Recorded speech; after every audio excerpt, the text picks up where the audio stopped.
안녕하세요. 김대비 기자입니다. JNCTV 시청자 여러분, 다사다난했던 2017년 JNCTV가 개국한 이후로 지금까지 보내주신 성원에 진심으로 감사드립니다. 2018년에도 정의와 상식이 통하는 사회를 만들기 위해 진심을 다하는 방송 JNCTV가 되도록 노력하겠습니다. 29일 발표된 문재인 정부의 첫 사면에서 한상균 위원장이 빠져서 노동계와 시민사회단체에서 논란이 되고 있습니다. 한 위원장은 2015년 민중총궐기 집회에서 불법폭력 집회를 주도했다는 혐의로 대법원에서 3년 징역형을 선고받고 복역하고 있는데요. 유엔인권이사회 산하 자의적 구금에 관한 실무그룹은 지난 4월 한 위원장을 구속한 것을 유엔인권헌장에 위배된 자의적 구금이라고 규정하고 한 위원장을 석방할 것을 권고했습니다. 문재인 대통령도 후보 시절인 작년 11월 항소심 재판부에 한 위원장의 선처를 바라는 탄원서를 제출했듯이 다음 특사에서는 한 위원장의 석방을 기대해봅니다.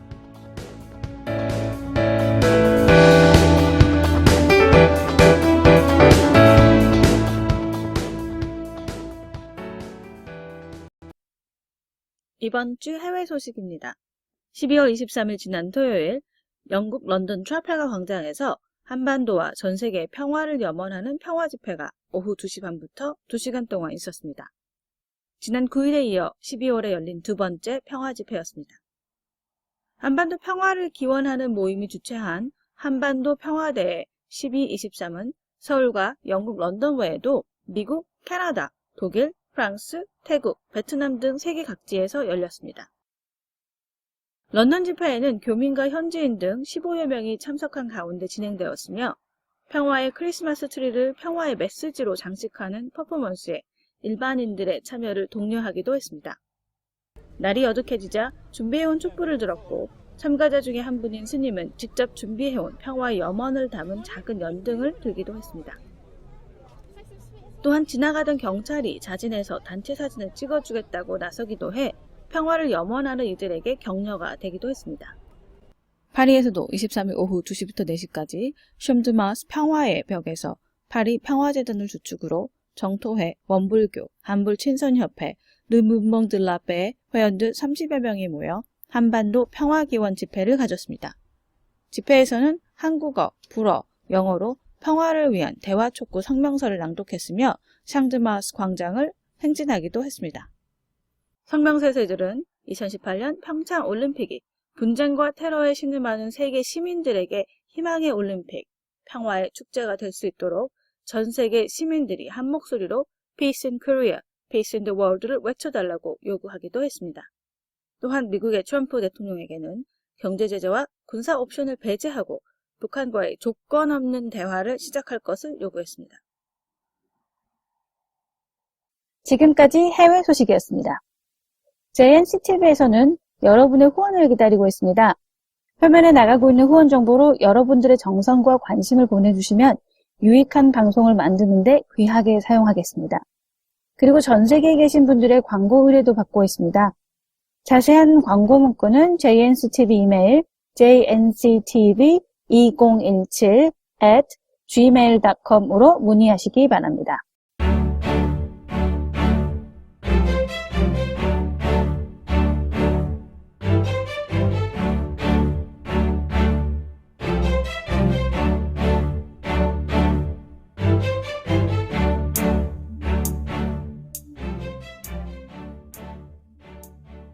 다음은 외신 브리핑이 이어집니다. 이번 주 외신 브리핑 주제는 뉴욕타임스 오피니언에 보도된 정신과 의사가 본 트럼프의 정신 상태입니다. 기사 제목부터 상당한 관심이 집중되는데요. 자세히 어떤 내용인지 알아보겠습니다. 이 기사의 저자는 예일 의과대학교 범죄정신의학자 브랜드 리 교수입니다. 리 교수는 도널드 트럼프의 위험한 사례, 27명의 정신과 의사와 정신건강 전문가의 대통령 진단이라는 책의 편집인이기도 한데요. 트럼프 대통령의 심리적 불안과 그것이 초래할 위험에 대해 경고하기 위해 나선 정신건강 전문가들이 현재 수천 명이나 된다고 전했습니다. 정신건강 전문가에 의하면 트럼프 대통령이 현재 평상시보다 더 불안정한 상태를 보이고 있다고 하는데요.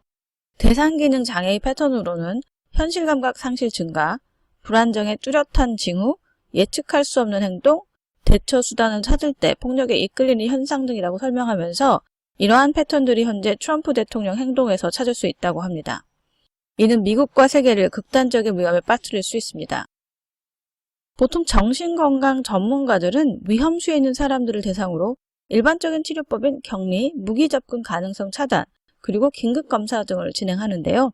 트럼프는 대통령이라는 지위 때문에 이를 진행할 수가 없으며 대통령의 권력과 대통령으로서 접근 가능한 무기들은 위험 가능성을 더 높일 수 있을 것이라고 합니다.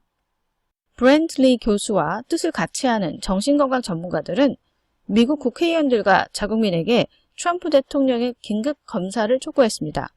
또한 이들은 이를 위해 의학적 기준을 모두 충족시키면서 치료를 병행할 수 있는 별도의 독립적인 전문가 위원회 구성을 준비 중이라고 합니다. 많은 국민들이 트럼프 대통령이 왜 저러나 의아하게 생각한 적이 많으실 텐데요. 이제는 미국의 정신과 의사들이 트럼프 대통령의 정신병 검사를 요구하는 지경에까지 이르렀습니다. CNBC 12월 1일자 기사에서 조금 더 자세한 내용을 전했는데요. 브랜들리 교수의 이러한 요구는 트럼프 대통령이 영국의 구구단체의 폭력 영상을 리트윗한 후에 나왔다고 합니다. 리 교수는 트럼프 대통령의 행동에 기초해보면 그의 대선 캠페인의 러시아 접촉에 대한 검찰 수사, 북한의 무력 위협, 자신의 지지도 감소에서 오는 스트레스로 인해 트럼프 대통령이 적대적으로 행동하는 것 같다고 말했습니다.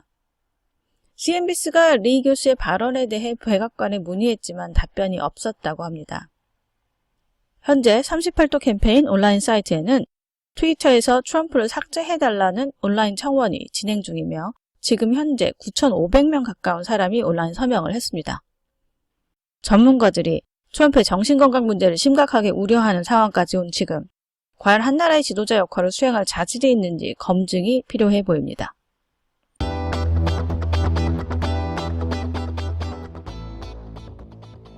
이번 주 촛불 뉴스는 여기까지입니다. 지금까지 김대비 기자였습니다.